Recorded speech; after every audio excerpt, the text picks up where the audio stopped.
যাদের নাম supplementary voter list থেকে বাদ গিয়েছে, ডিলিট হয়ে গিয়েছে, তাদের নাম ফাইনাল ভোটার লিস্টে কবে উঠবে, তারা ভোট দিতে পারবেন কিনা?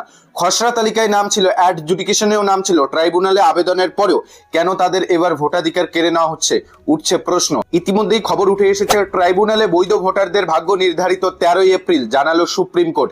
এ বিষয়ে কি আপডেট উঠে এসেছে, বৈধ ভোটাররা ভোট দিতে পারবেন কিনা এবারের নির্বাচনে, সে বিষয়ে কি কি আপডেট উঠে এসেছে আজকের এই ভিডিওতেই জানতে পারবেন। তাই ভিডিওটি অত্যন্ত গুরুত্বপূর্ণ হতে চলেছে, ভিডিওটি সম্পূর্ণ কন্টিনিউ করবেন। ভিডিওটি শুরু করার পূর্বে একটি ছোট্ট রিকোয়েস্ট, যারা চ্যানেলে নতুন চ্যানেলটিকে সাবস্ক্রাইব করে রাখবেন, ফেসবুক পেজ থেকে ভিডিওটি দেখে থাকলে পেজটিকে ফলো দিয়ে রাখবেন। অন স্ক্রিন দেখুন, ভোটার তালিকা ফ্রিজ হয়ে যাওয়ার পরেও বাদ পড়া বিচারাধীন ভোটার যদি ট্রাইব্যুনালে বৈধ বলে চিহ্নিত হন, তিনি কি আদৌ এবার ভোট দিতে পারবেন? এসআইআর পর্বে বাংলার এই চরম অনিশ্চয়তার মধ্যে শুক্রবার আশার আলো দেখালো সুপ্রিম কোর্ট।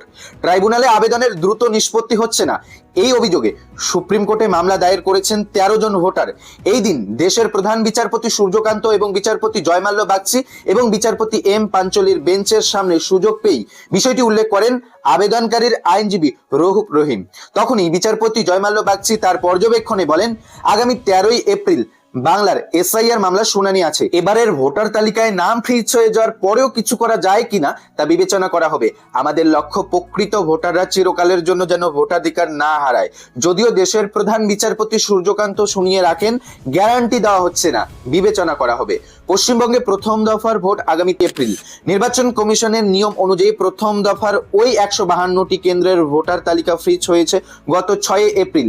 একইভাবে দ্বিতীয় দফার ভোটের আগামী 29 এপ্রিল 142টি আসনের এবারে ভোটার তালিকা ফ্রিজ হয়েছে 9 এপ্রিল।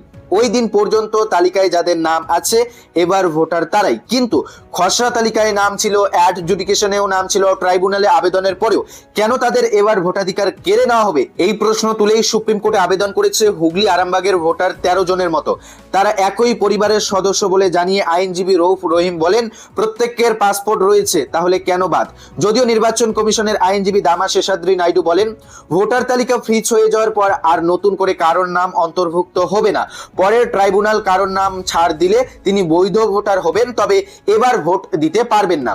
পরের কোনো নির্বাচনে ভোট দিতে পারবেন। তো বুঝতেই পারছেন। তিনি আরো বলেন, পাসপোর্ট যদি আছে তাহলে আগেই কেন ট্রাইব্যুনালে আবেদন করেননি? পাল্টা রউফ রহিমের সওয়াল, ট্রাইব্যুনালের কাজ তো শুরুই হয়নি। সুপ্রিম কোর্ট গত 10 মার্চ ট্রাইব্যুনাল গঠন করার কথা বলেছিল, কিন্তু সেটির কাজ শুরু হয়েছে মাত্র কয়েকদিন আগে। দুজনকে পাসপোর্টের ভিত্তিতে ছাড় দেওয়া হয়েছে, তাহলে এই আবেদনকারীদের কি দোষ? তখনই বিচারপতি বাগচির আশ্বাস, বিষয়টি বিবেচনা করা হবে। তো আজকের এই ভিডিও থেকে আপনারা স্পষ্ট দেখতেই পাচ্ছেন, আবারও এসআইআর এ বাদ পড়া আবেদনকারীদের নিয়ে 13 এপ্রিল কিন্তু সুপ্রিম কোর্টে শুনানি হচ্ছে। শুনানিতে কি রায় আসে সেটাই কিন্তু এখন দেখার বিষয়। তবে যেটা জানা যাচ্ছে, যদি ট্রাইব্যুনাল কোনো ভোটারকে এখন বৈধ হিসাবে বিবেচিত করে, তারাও কিন্তু আর ভোট দিতে পারবেন না, কেননা ভোটার তালিকা ফ্রিজ হয়ে গিয়েছে। এখন আর নতুন করে কোনো ভোটারকে নথিভুক্ত করা হবে না ভোটার তালিকাতে। তাই আপাতত তারা এবারের ভোট দিতে পারবে না বলে এমনটাই খবর। তো এই বিষয়টি নিয়ে আপনার মূল্যবান মতামত অবশ্যই কমেন্টে জানাবেন।